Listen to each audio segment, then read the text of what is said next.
Hello and welcome back to Lesson of the Day with me, Daniela Ginas, founder of She's the Boss International. Every Tuesday and Thursday I go live on Instagram sharing key lessons in business to, I suppose, motivate, inspire, educate, empower, and give you the knowledge, the kind of awareness and understanding that you need to start, to build and to grow your business. It's July and the theme for July is My Journey in 9 Lessons. So for those of you who don't know who I am, as I said, I'm the founder of She's the Boss International, but I am a business consultant, coach, business growth advisor, and basically I'm kind of into all things business and entrepreneurship. I have a master's in enterprise and an MBA, and I have over 15 years experience in business and also experience over the last, I'd say probably 5 to 8 years, supporting other business owners to build and grow their own businesses. So what I wanted to do this month is specifically share the key lessons that I've learned on my journey. She's the Boss is my third business, and most of the key lessons that I kind of share are based on the lessons I learned in my first business. So if you haven't been watching the series, please feel free to check it out on my IGTV. All of the videos are there, as well as on my YouTube channel. The YouTube channel is She's the Boss, so go and subscribe if you're watching on Instagram. So this specific lesson today is me discussing the lesson that I learned around building the right foundations for my business. So the title is actually I Didn't Build the Right Foundations for My Business and Why You Must. So the first business, Aspire For You, I started in 2007, and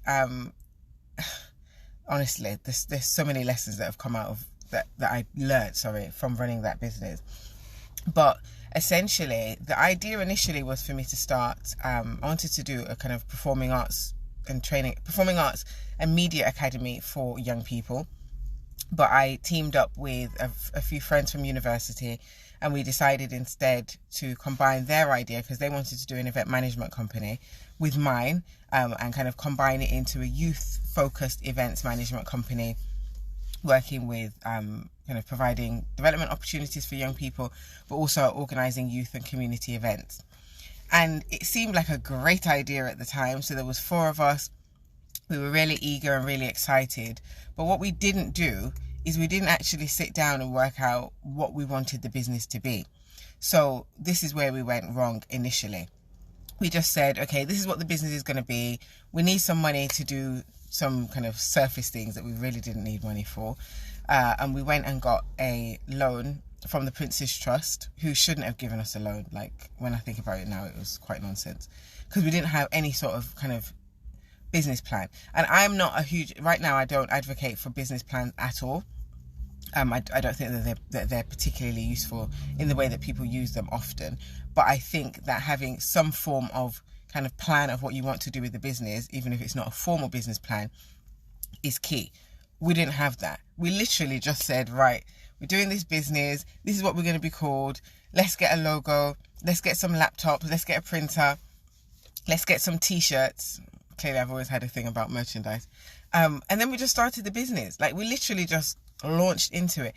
And the thing is, there's something to be said about kind of testing and failing fast. And I know that with the lean startup approach, that the idea is not to spend too much time planning, to just get on with it. But the problem is, you still need to have some level of understanding of what you're trying to do and where you're trying to take the business, even if it's not even though I think you should, but even if it's not properly documented and written down in a plan format, you still need to, even in your head, have a clear understanding of what you're trying to create. And I think that's where we really fell down, because we just wanted to be in business.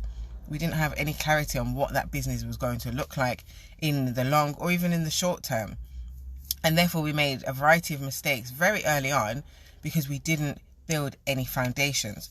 So I've spoken a few times about the importance of, if you're going into business with somebody, with people, whether they're friends or family, making sure that you have contracts and agreements in place. That's all part, again, of this idea of building the right foundations. We didn't have any of that.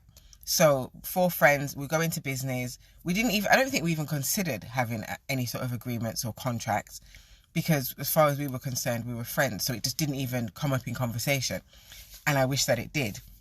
Because we didn't have any of those kind of things in place, what then happened is when we ran into problems, we didn't have anything to kind of dictate or govern how those problems should be resolved. So we were resolving them as though we were friends as opposed to business partners. And if your friend does something to offend you, you might shout at your friend. You might have a big argument with your friend. If you're in business with a business partner, that's not the way that you're supposed to do it. So it led to some serious fallings out early on in the journey. Now, had we had agreements in place, that essentially would not have happened. Morning, Halo Hattie Author. And morning, everybody else that's joining on the Instagram Live. And hi if you're watching this back on YouTube. So what do I mean by agreements and contracts? I mean, well, one of the things I always say is we should have had a code of conduct stipulating exactly how, and also a partnership agreement dictating how the partnership was going to run, who was going to do what, who was going to be remunerated for what, how much time was going to be spent on what thing. We didn't have any of that. So what happened is, of the 4 of us, 2 of us were working, in our opinion, more than the other 2. And then we were saying, well, why should you guys get the same amount of money when you're doing half of the work? And really, there wasn't even that much money to share at all in the early stages. So that led to some quite significant challenges, because it led to resentment, but also there was no structures in place to determine how we have those conversations. And also having a clear understanding of, okay, this is your role, this is your role, this is my role, would have helped, Halo Hattie said it, outlined expectations from the start. Because if the expectation is that I need to do 25% of the work, when I'm only doing 10% of the work and somebody's coming back and say, well, you're not meeting the target of what you're supposed to be doing, there's less room for maneuver. Whereas if there's not any kind of thing dictated from the offset, and particularly nothing in writing, then, like, when I'm not doing anything, what are you really going to tell me? Because where does it say that I have to do something? And it seems like obvious. It definitely seemed obvious to me at the time. If we're all in business together, we all should be putting in an equal amount of energy, time. But if you are working, if you've got other commitments, maybe you think it's obvious that they should be doing more because they're not working. But if there's nothing kind of set out, stipulated and agreed upon at the offset, that's where issues happen. So that was one of the kind of first areas where we fell down with not having foundations and structures. But also, we didn't have any clarity on kind of the wider business objectives. So on a kind of week-to-week, month-to-month basis, we were kind of just flailing. We weren't going in any particular direction. We were just going. So I always say we kind of sprinted before we even learnt to crawl. So we went out and started trying to kind of sell our services without having any clarity on what the value proposition was, without having an understanding of who our target audience was or should be. We just was like, we're in business. Yay, we're here. And because of that, we really struggled early on, and then went back and got a second Prince's Trust loan. Again, I definitely don't know why they gave us the second one. And the second Prince's Trust loan was for us to kind of pivot to then become I think it was like a physical marketing agency, where we'd go out and we'd have a street team, and the street team would be promoting events for organizations. But again, we didn't know who those organizations were. We didn't know what the kind of fees that they'd want to pay would be. We didn't have any sort of marketing strategy to dictate how we were going to market our services. We didn't have a sales strategy to dictate how we were going to sell our services. We just went and got the money, went and bought these permits that you needed to distribute leaflets and flyers in the city centre. Like, we were just spending money for no real reason, with no kind of final objective. So there was no structure there. There was no vision. And, I talk about the importance of having a clear vision a lot. There was no plan. There was no strategy. There was just us saying we're in business. We also... So what then happened as a consequence of that, it didn't work out. So within probably a year and a half, we went from 4 to me. And how did that happen? Well, one decided she wanted to go do something else. And again, it's because we didn't have any kind of vision of what we were going to do and how she was going to fit within it. So she was like, why why am I here? I may as well go and do something else. And that's what she did.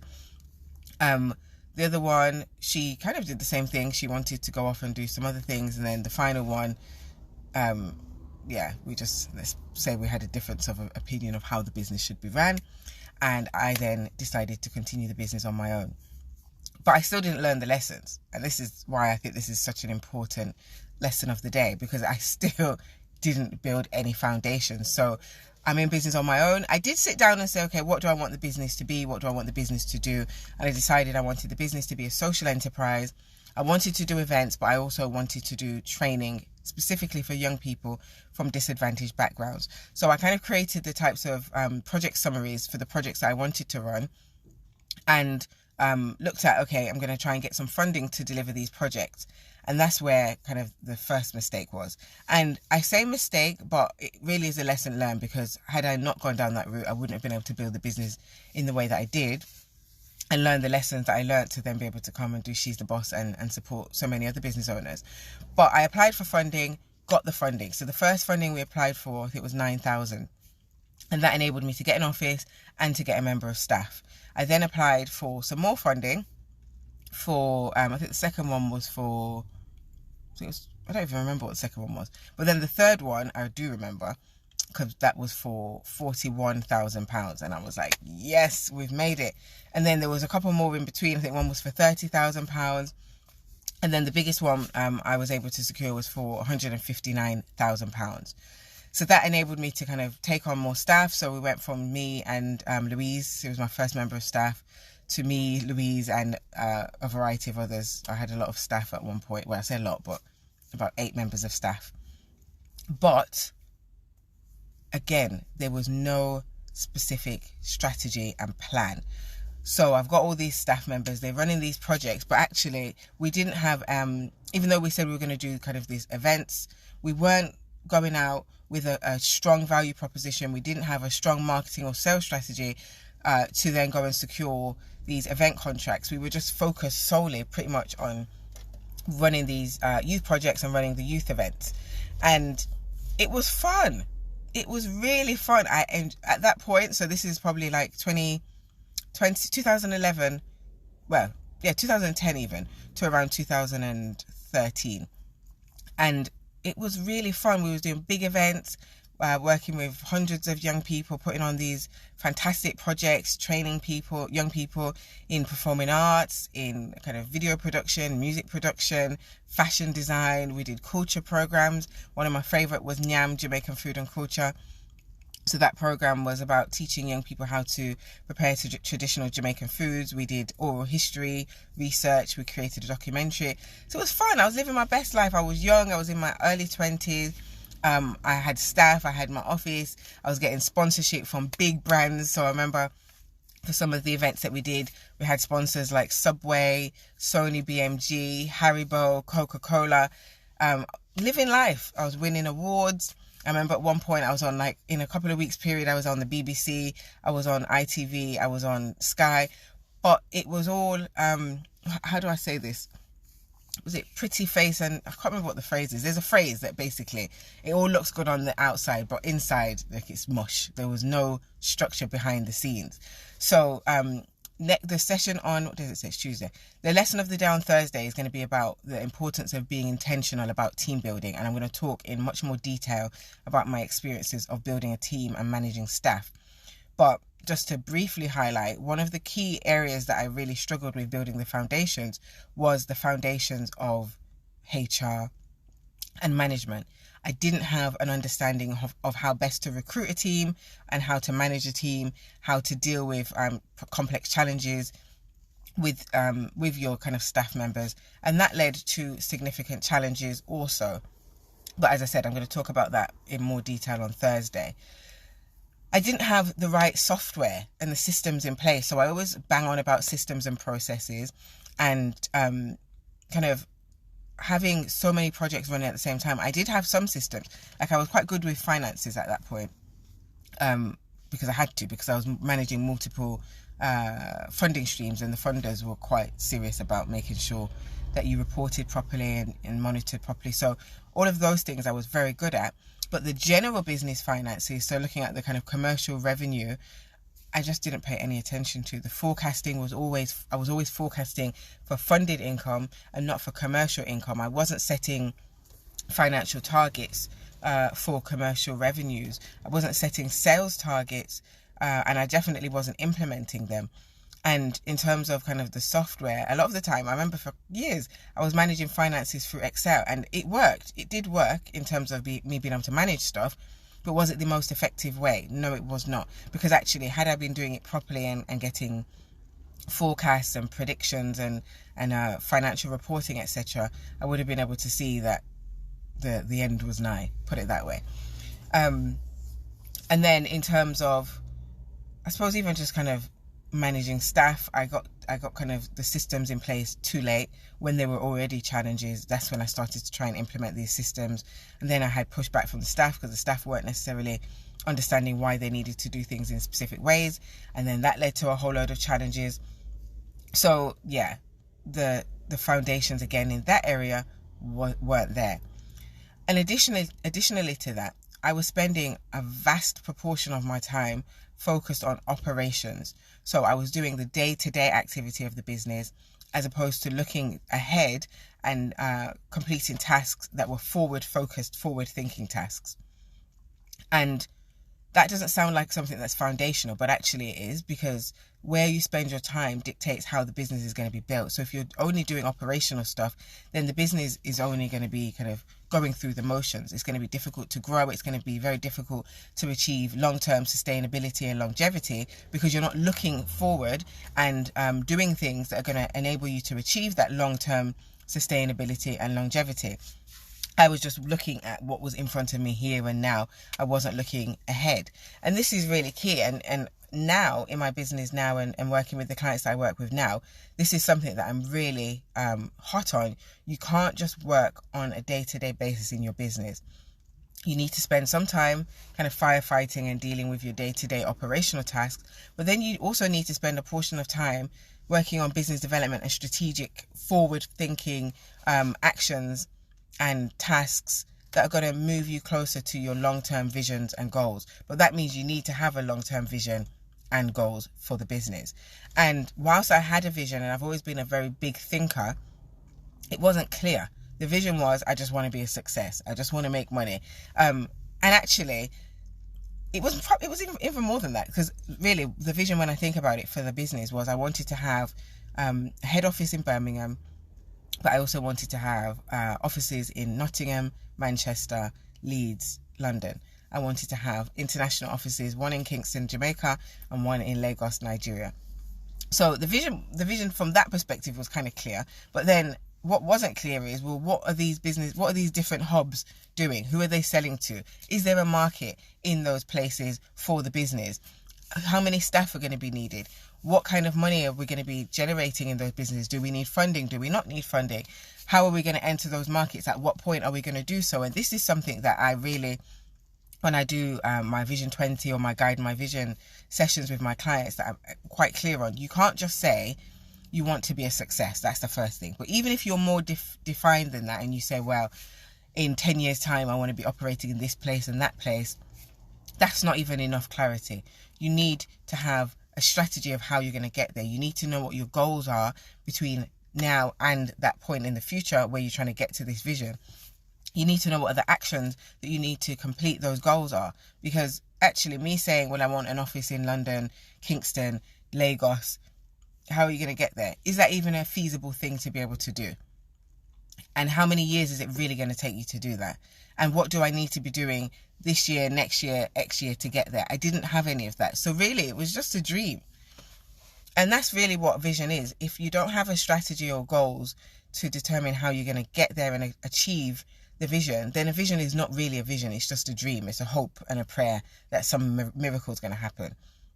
Because you need the focused strategy that's going to determine and mark your path. And I know this because I've done it with so many clients now, and I've done it with myself, and actually it works. Whereas in the first business, no, I want these things to happen, but I don't have a clue how to get there. And what then that meant was, because I didn't know what the goals were, what the actions were to take me to that end point, then on a day-to-day basis, I'm just being operational instead of, okay, well, these are the things that I need to do this year to get to this kind of 3, 5, 10-year vision. And therefore, if this is what I need to do this year, this is what I need to do this month, this is what I need to do this week, and therefore this is what I need to do today out of that overall plan. Now, had that been the case, and I'd been working strategically through those kind of more forward-focused tasks, the business would probably still be in my possession at this point. If you, well, not even if you, I haven't said it. What actually eventually happened is the funding that we'd secured for the business. So it was a lot of funding, as I said, over a period of time. It was, I think when we calculated the total, it was just over £250,000 worth of funding that I was able to draw down for the business over a 2.5-year period. And as quickly as it came is as quickly as it went. So as each project finished, and I realized actually the business cannot just be reliant on funding. I need to build up this commercial side, because I think at one point it was like 90% funded, 10% commercial. And really what it needed to be was at least 60% commercial and 40% funded. So I stopped applying for funding bids, I stopped putting in applications. And looking back now, was that the best step? Probably not. I probably should have continued applying for funding, but been more strategic with how I was applying for funding. But again, I was quite reactive at that time as opposed to kind of proactive. So I wasn't planning things. I was just, okay, well, there's too much funding here. I need less funding and more kind of commercial revenues. So I know I'm going to stop applying for funding and try to build up the commercial revenues. That was a really stupid thing to do, if I'm honest. What I should have done, built the plan, looked at, okay, well, how much funding do I need to tide me over for the next, 2 years? Because in that 2 years, then we can start to look at how we're going to build up the commercial revenues. What that would have meant then is that I had consistent income coming in, so I was able to keep some of the staff on, that I was able to keep the business ticking over whilst I worked out how to build the commercial side. And I didn't, because I was just being reactive, just like, oh, okay, I need to get some more money commercially. Let's stop applying for funding. Let's start trying to do sales. And then even worse than that, I didn't really have a proper set plan. And it's not even that I didn't have a set plan, because I did have a plan, I'm lying. I did the Goldman Sachs 10,000 Small Business Program, which was fantastic. And if you're a small business looking to grow and you're not hiring me, the Goldman Sachs 10,000 Small Business Program is a fantastic program that you should look into. It made a huge, significant difference to how I think about business. And with that program, I created, we rebranded, created a new value proposition, and we had some level of plan. I then was an Unlimited Big Venture Challenge winner. So that's an investment program where you're awarded a spot to then go through this investment process. At the end, you pitch for investment for your business, and they match from the investment. So I went on that program and started to look at, okay, in order for me to achieve this kind of longevity and for me to change the outcomes for the business, what is really important is getting an operations manager and a business development manager. Because I decided I wasn't very good at sales, so I need somebody else to come in and do it. And actually, it wasn't really that I wasn't very good at sales.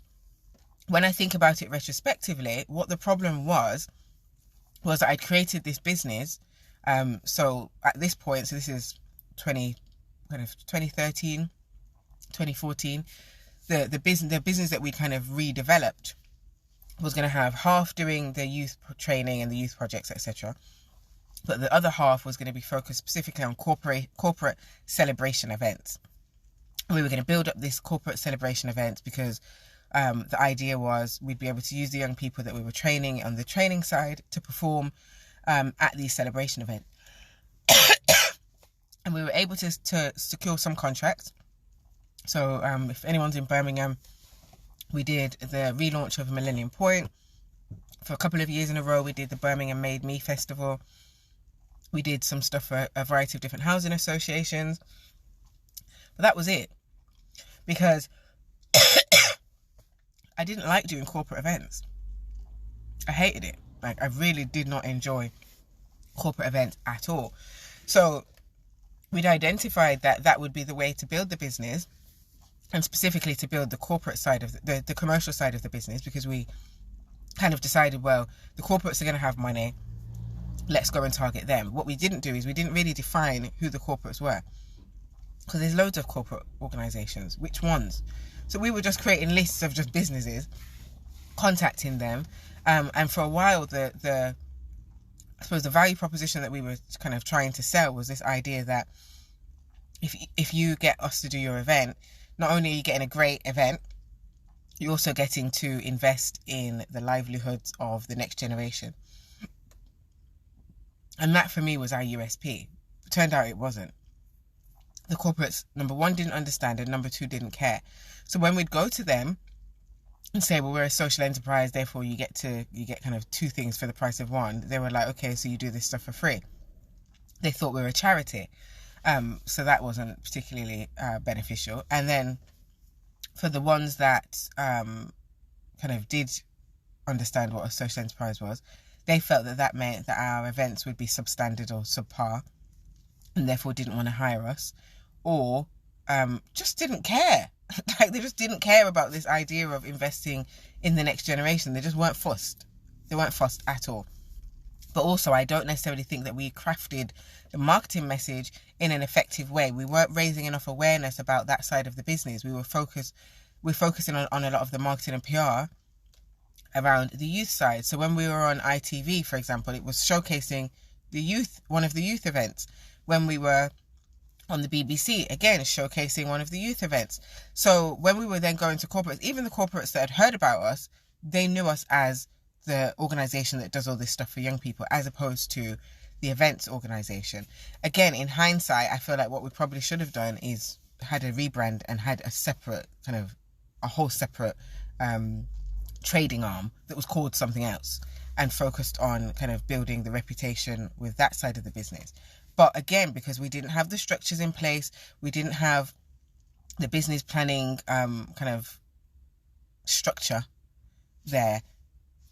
there was no real forward thinking about how best to do it. It was just, we're going to do it.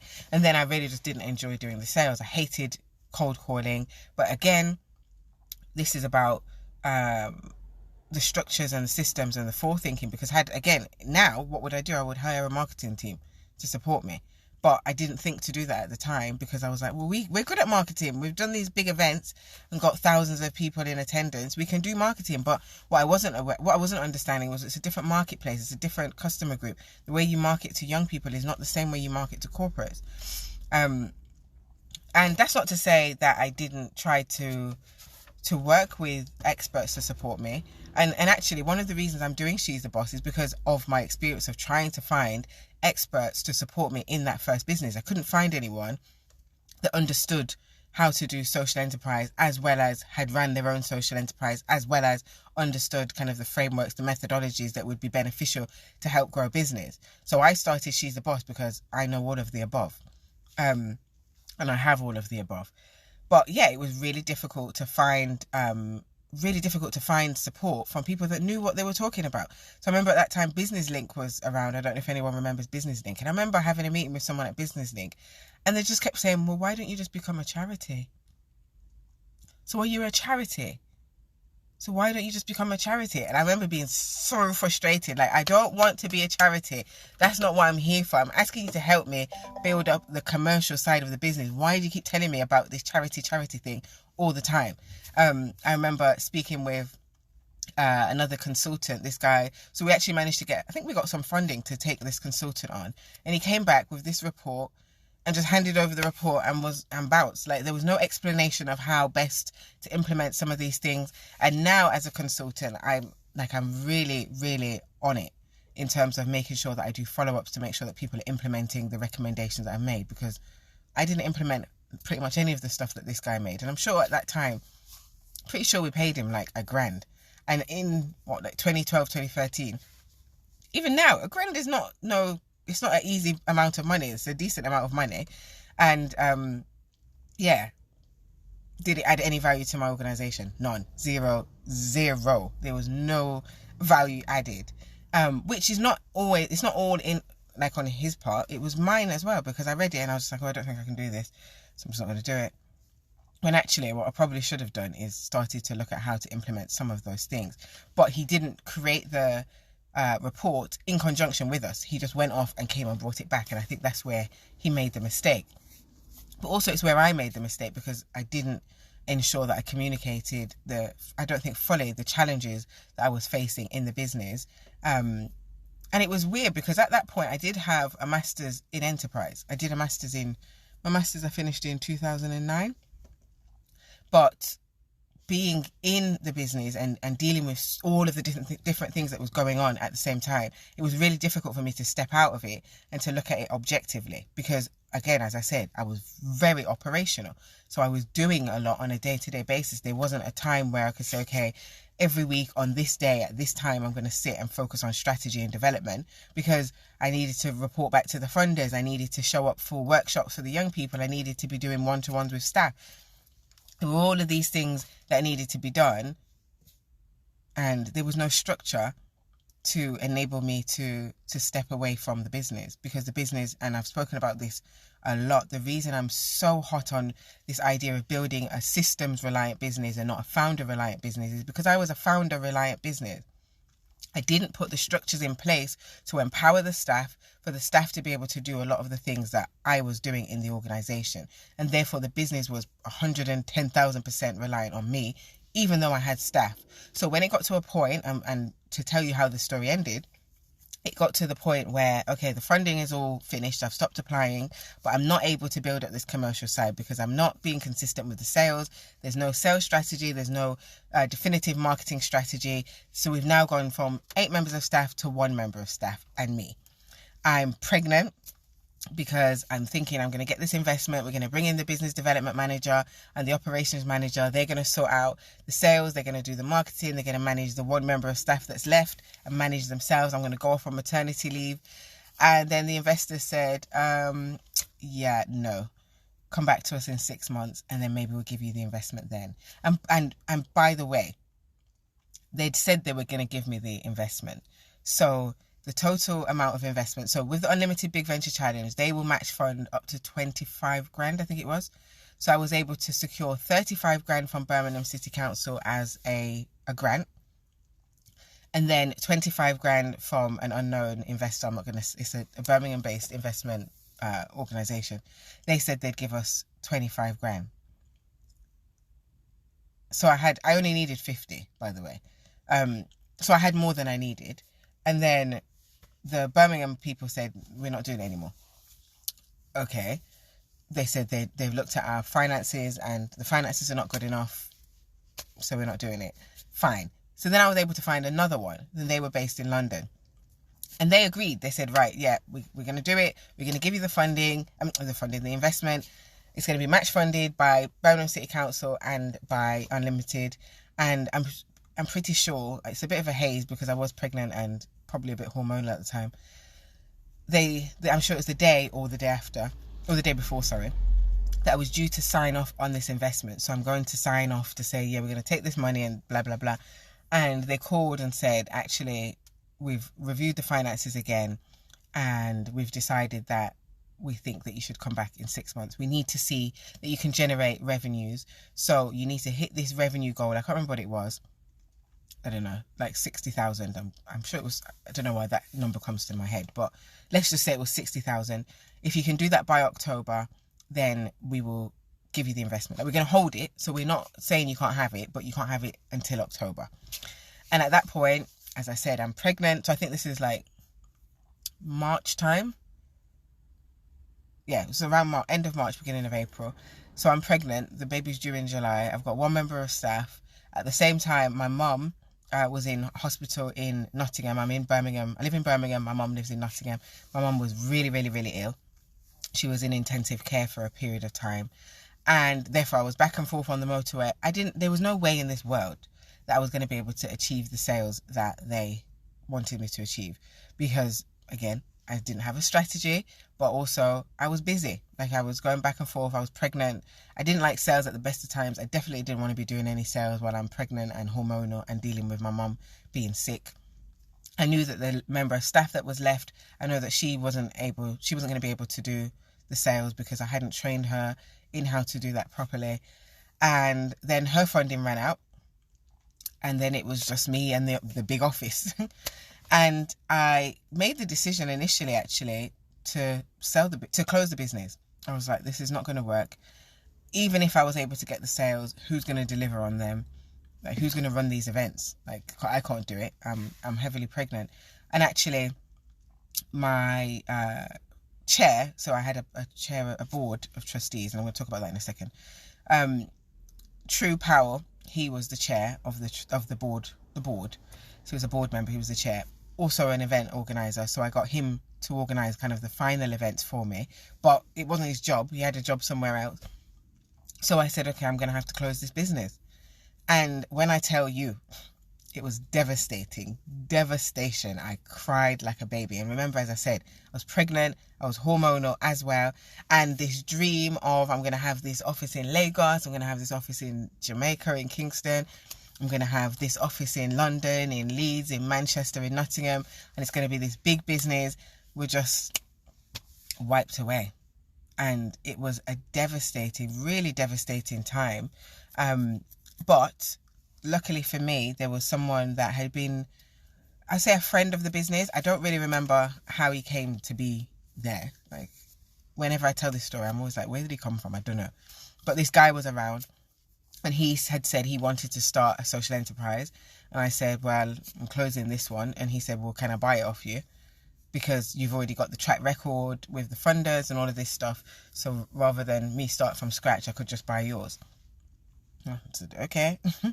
And again, just because this is how I operated at that time, I didn't have a clue how to sell a business. So when I speak about selling the business, I think people think it's a bigger deal than it was. And not to say it wasn't a big deal. I did get money for it, but it wasn't loads of money. I'm just going to keep it 100. It was enough to tide me over for a little period of time over maternity. But I just picked a figure out of the sky, like literally just picked any figure out of the sky and said, okay, this is how much the goodwill and the reputation of the business is. And also I looked at it like, what can he afford to pay? Because it's either he's going to give me this money or I'm just going to close it and get nothing. So I picked this figure out of the sky and I sold the business. And I remember my daughter was born in July and I took her, so she was like a tiny little baby. I took her to the office in August and signed over the business to this guy. And the business is still in operation. And I've mentioned this on Lesson of the Day before. I record these Lessons of the Day like up the road from my old office. Like I can walk there from here. It's a 1 minute walk down the road. And so I sold the business. And what was the lesson in that? It's about building the right foundations. Had I built the right foundations in the business, I wouldn't have been in the position that I ended up in. I would have made sure that there was a clear plan, clear vision with strategies and goals determining how I was going to achieve that. I would have made sure that there was a sales strategy that I stuck to. And if I wasn't able to do it, I should have brought in trainers to train the staff and to train me in sales. I should have really spent more time looking at my kind of core target customers and understanding them, doing more market research. I should have spent more time refining the value proposition. I should have made sure that I utilized kind of the right systems and software to make sure the business was running efficiently and effectively. I should have spent more time on strategy and not so much time on operations. I shouldn't have been so heavily reliant on the funding. And in a couple of weeks, I'm going to be doing a lesson of the day about not being reliant on one stream of income, because I was heavily reliant on one stream of income, and that one stream being the finance. But also, and I just alluded to this a moment ago, I had a board of directors. Like a board. There was a board. And I wasn't at all strategic with how I built that board. So I had True Powell, who was on the board, and I was kind of strategic with that because he had event management experience. But what I didn't do is I should have made sure that there was somebody that had built a business before and understood how to build a business. I should have had somebody that understood systems and processes, or somebody that understood sales and had done sales on a commercial level. I didn't build the structure. So the board was supposed to be who advises, who guides the business, and who provides advice and also networks on behalf of the business. I should have been more strategic in how I did that. And I came to that before I even sold the business, but I came to it too late. So by the time we started to get these kind of more strategic board members on board, the kind of writing was already on the wall. The business was already going out. I didn't necessarily do that at the point that I should have. And not every business has a board. So you might be thinking, well, I don't have a board. But we were a social enterprise. A social enterprise at that point, you had to have a board. But we weren't strategic enough. Like at one point, the board was my boyfriend at the time. So he's now my husband, but he's my boyfriend then. My mum, like a couple of my friends, like a school friend. I don't even understand how I came to that conclusion. And I remember firing my mum and my and my boyfriend and saying, look, you're not doing enough. I don't want you on the board anymore. But again, didn't have a replacement for them. So there was lots of mistakes made simply because I wasn't planning properly. I wasn't structuring the business.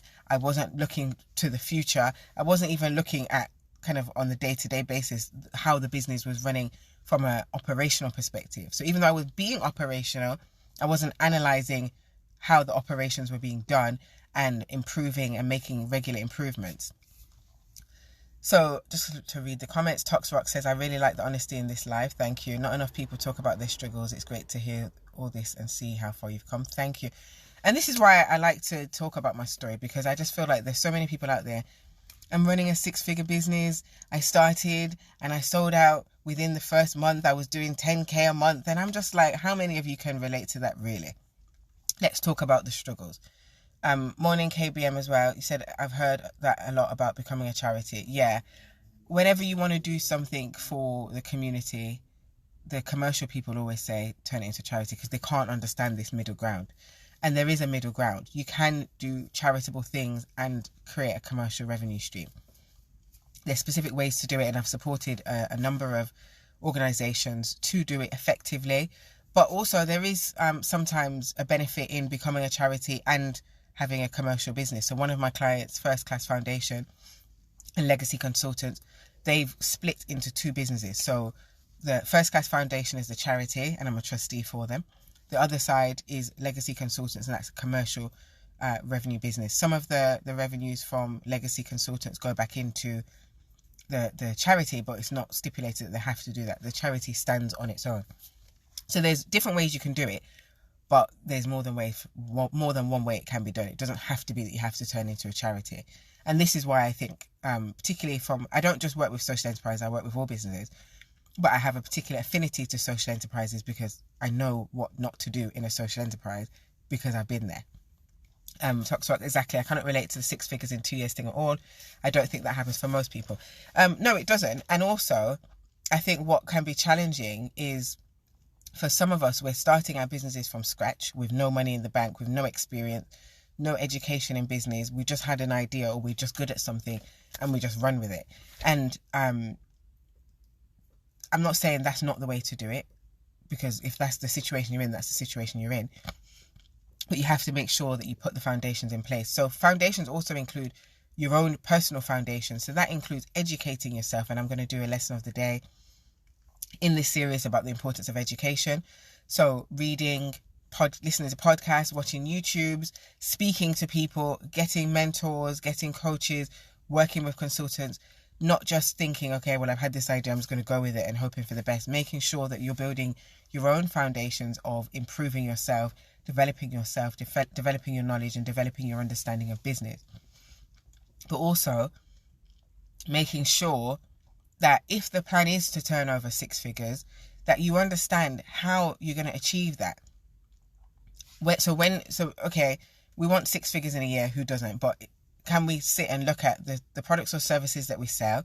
How much of those do we need to sell to be able to turn over 6 figures? So for my business, my first business, as I said, I knew I wanted to be a success, but what I really should have been doing is, okay, how many of these events do I need to sell, or these event contracts do I need to sell on a monthly basis to be able to generate enough income to be able to set up a new office somewhere else? And therefore, there's my sales target. So therefore, how many people do I need to contact? So if I contact 100 and I get 1 contract, if I need 6, then I need to contact 600 people. The numbers are terrible, I'm sure, but you get my point. So what I really want you to think about today as a closing point, are you building the right foundations for your business? Do you have a clear vision of where you're trying to get the business to? Does that vision include the goals and the strategies to enable you to bring it to fruition? Do you have a clear understanding of who you need on your team to be able to build your business in a way that makes it scalable? Do you have an understanding of the systems and processes that need to be embedded in the organization so the business is not reliant on you, so that you can have longevity in the business and can scale without you burning yourself into the ground? Do you have an understanding of the software that you need and the systems that you need to make sure the business is operating at an efficient level so that you're able to be profitable and not just making a turnover, like there's a profit associated with it? Do you have an understanding of how you should be splitting your time between operations and strategy? Do you have definitive sales processes, marketing and sales strategies? Do you work hard or do you work smart? And building the right foundations means working smart and not working hard. And not to say you shouldn't work hard, you should, but that's not the primary factor. The primary factor is not working 24 hours a day. The primary success factor is the work that you do, even if it's 4 hours a day, is creating significant positive outcomes for your business. You need to be working smarter, not just harder. So I hope that you have found that useful. If you have, please make sure that you like and share. If you've watched these before, you know I'm always talking about kind of sharing the knowledge. I really want to reach as many entrepreneurs as possible. So please like this video and share it. And if you're sitting here thinking, I want to build the right foundation for my business, please visit my website, www.shesthebossintl.com, and you can download my brochure there and see all of the services that I'm able to offer to support you with building the right foundations for your business. Also, it's not on the website yet, I need to put it on, but on the 20th, I've changed the date, on the 23rd, I think it is, of August, I'm going to be running a Build My Business Masterclass. So in that masterclass, I'm going to be sharing with you how to build the foundation for your business. So I'm going to be talking about how to map processes, how to choose and to set up the right systems for your business, how to make sure you build a team that is reliant on the systems and processes and not reliant on you. I'm going to be sharing how to create your templates, how to create your operations manual that's going to help your business scale. I'm going to be sharing templates with you, checklists, workbook, all these fantastic things that you can use to make sure that you build the right foundations for your business from a systems and processes perspective. So if you want to sign up for that, please drop me an email to bookings@shesthebossintl.com to sign up for early bird registration. For the month of July, I'm going to be doing a discount on Build My Business, so that masterclass. So it's going to be $299.99 instead of $349.99. I really would recommend that you take advantage of this. If I had Build My Business when I started my business, I'm telling you now, I'd be a millionaire. I'm just going to put it out there. And I've done Build My Business with the actual consultancy. So I've got a consultancy version of this where I'll come in, map out all of the systems and processes within your business, make recommendations, train your staff, and all that good stuff. That information is on my website. So if you want to make a big investment, you can do it that way. But if you're not quite there yet and you just want me to tell you how to do it, sign up to Build My Business Masterclass.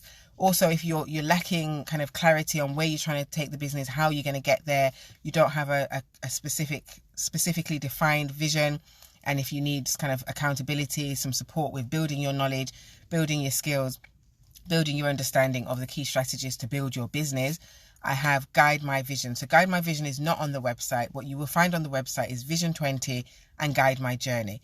Guide My Vision is a combination of those two things. So you have a half-day vision strategy session, which I love. It's fantastic. And all of my clients have found it fantastic. Followed by 3 or 6 months one-to-one coaching. So that's Guide My Vision. If you book Vision 20 and Guide My Journey together and do Guide My Vision, you get £100 off. So rather than doing one and then paying for the other laterally, you get £100 discount. So if you want to sign up for that, again, either email bookings@shesthebossintl.com, or you can click the link in my Instagram bio and even just do it on the website. You can book an exploration call where I can speak to you to tell you more about the service and or recommend any other services that may be more advantageous for you. So tell a friend if it's not for you and there's somebody else that you're thinking could really do with my help. Tell them, send them this video so that they can watch. Cynthia with the good hair, you're the best. Thank you for everything, even the bad. Thank you so much for your kind words. And remember, think big, take action, keep pushing. So this month, as I said, the theme for lesson of the day is my journey in 9 lessons. And think big, take action, keep pushing is not something that I just made up because I think it sounds cool.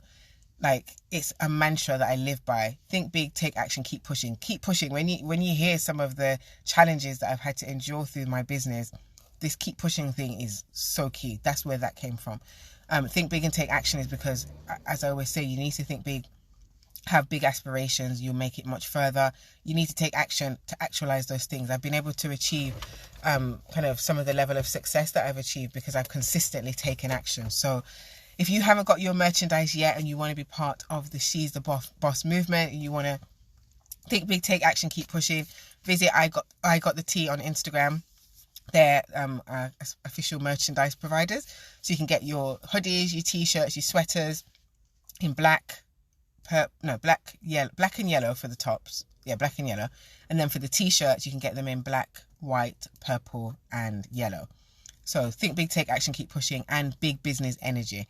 So check I Got the Tea out on Instagram. And have a great day, and I'll catch you on Thursday. And remember, if you really want to see significant change in your business, go back and watch the rest of these lessons of the day. There's like about 50 of them, where I'm sharing different lessons that I've learned. And on Thursday, it's going to be regarding being intentional about team building. So make sure you tune in, 8:35. Take care. Catch you later.